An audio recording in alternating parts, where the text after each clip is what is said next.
Hello and welcome to the SAWS of Temu edition. I wanted to go over today and do a review over some of the more inexpensive saws you can get off of Temu and see just how good of quality they are, whether or not they're even worth buying, that type of a thing. And it's a case of, after testing, I can say, I think you're going to be surprised. Stick with us and find out more.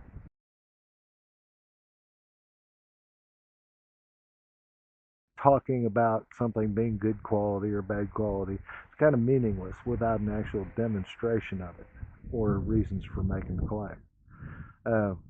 What makes a good saw? Well, how many teeth per inch?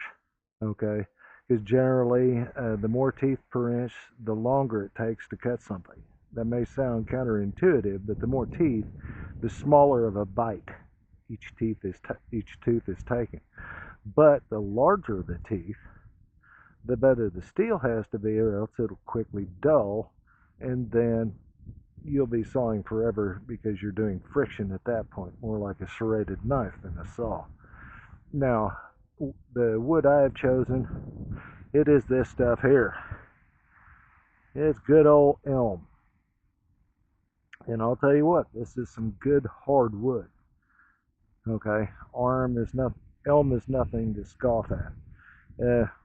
It's not as hard as, say, hickory, okay, but it's a heck of a lot harder than something like, say, pine or something like that.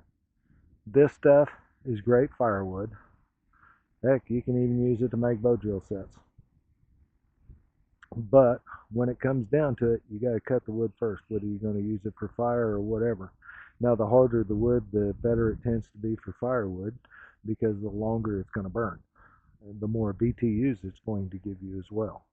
The denser the wood, the more BTUs, as kind of a rule of thumb.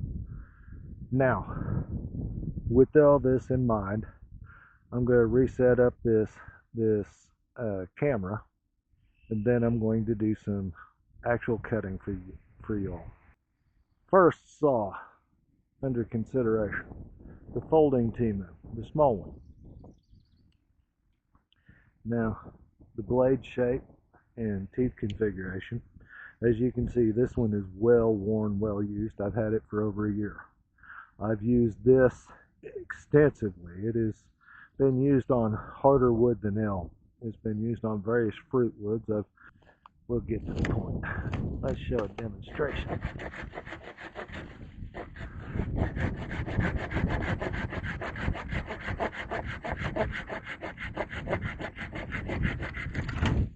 Not a problem, went right through. Even though I've used this saw extensively for over the last year, this is not a new saw.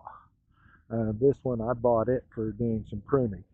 And I've taken out a couple of small black walnuts, chopped branches off of the trees, did all the limbing with it. And this thing went right through like butter. I'm very, very impressed with this little black and white saw. This thing, as far as I'm concerned, is worth its weight in gold.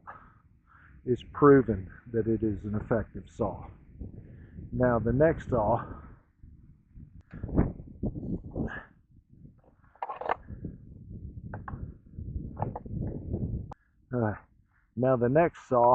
that I'm wanting to do, get this one in frame if I can, because it's really hard to do it, because it's a bigger saw. To give you an idea, length of my forearm is the blade length. That's pretty respectable. It's got a good tooth configuration. It's like a modified toolbox saw, and it cuts like one too. I'll show you here in just a second. Okay. Now let's get to a testing cutting.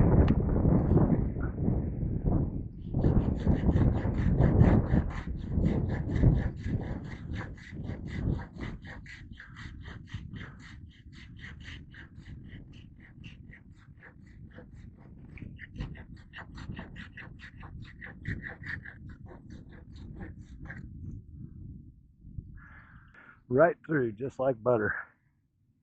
And again, a very good saw. I'm very, very pleased with this one. This is a new saw. Only used it a couple of times. But as you can see, it is working just fine. Now for the last one.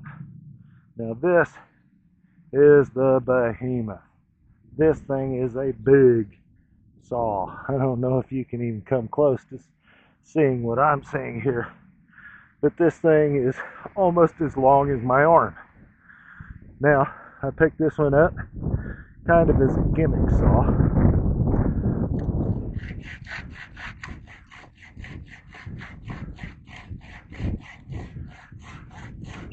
And it is a two-handed saw. This got big teeth on it. It does work, but I'll tell you what, I prefer the smaller one. Is this one just to cut takes a lot more effort for the same size wood, and not much better on time as far as cutting. So I would say that, especially when you consider that this is the idea of a sheath that they sent with it. It was just a standard cardboard sleeve. This thing has no protection. There's no way you're going to put that in your pack. You're going to have to make some kind of a sheath for it, or it's just plain dangerous. But anyway, when it comes to the various saws we can get on Temu, it's a case of the two smaller ones I highly recommend. The large one, not so much. It's a lot of work. I don't like the fact that it didn't come with any kind of a protective sleeve or sheath of any kind. It just came with that cheap cardboard thing that was already split by the time I got it. It's one of those things that, I mean, it might be a good saw for you if you sharpened it up, if you went and made yourself a sleeve for it. But otherwise, it's just too dangerous to carry with you in a pack or something like that. It's like trying to carry a long-bladed carpenter saw. Yeah, I'll pass. But anyway, it's a case of those first two saws, they're worth their weight in gold. I think I paid less than $15 each for both of them, which is a steal. I'd say go get you one. Shooting in 4K for y'all. Now, the question is, why did I choose elm?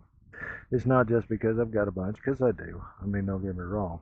But compared to a lot of woods, elm is very hard. It's very dense.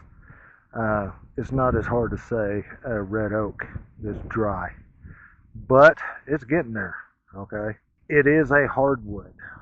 I don't like doing saw tests on a softwood because something like pine or cedar, it's just going to go through it like butter no matter even if it's a piece of junk. Well, unless it's a really, really bad saw, it'll go through really easily. Now, with all that being said, the wood that we're cutting today is elm. It's dried. It's a dead tree. The entire tree died during storms winter before last. But this shows you, for instance, a close-up of the grain and the end of a cut chunk. That is good solid hardwood, like you'd use for firewood, what have you. You'd choose this because it's dead standing. Now, pine and a lot of the other woods are just too soft to give you a really fair determination. A lot of saws can cut through pine in them that won't even start cutting oak. For instance, these first two saws, I think they'd cut oak, and because they cut black walnut pretty well.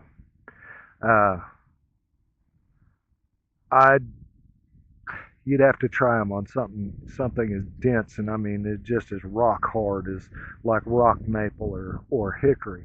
But I think they'd do it too, you know, because they will cut through black locust, that I know as well. That big saw, I am not that thrilled with.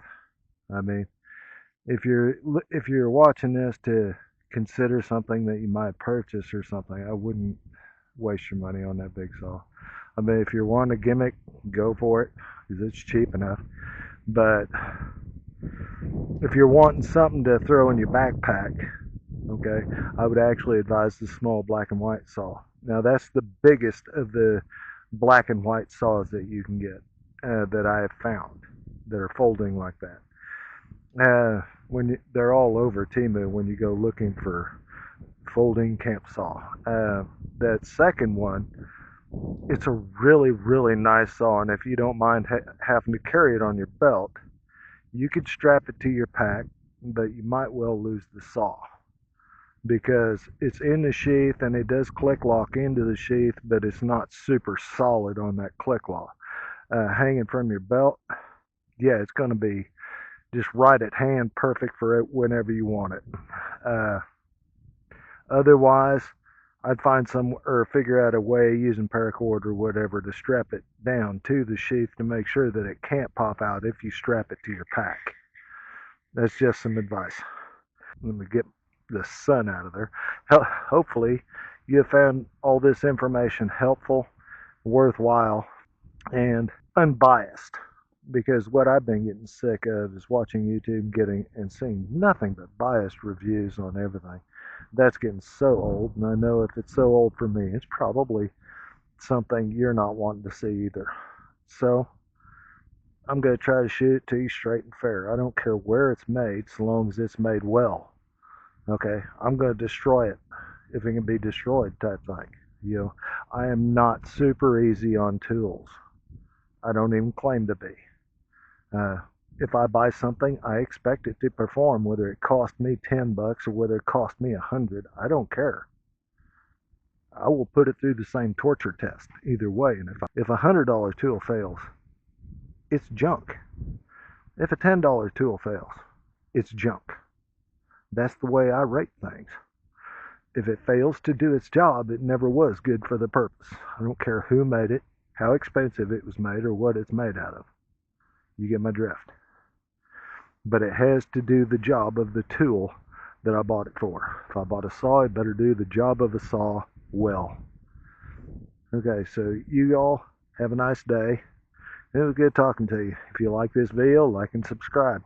Thank you all, and we'll catch you on the next one.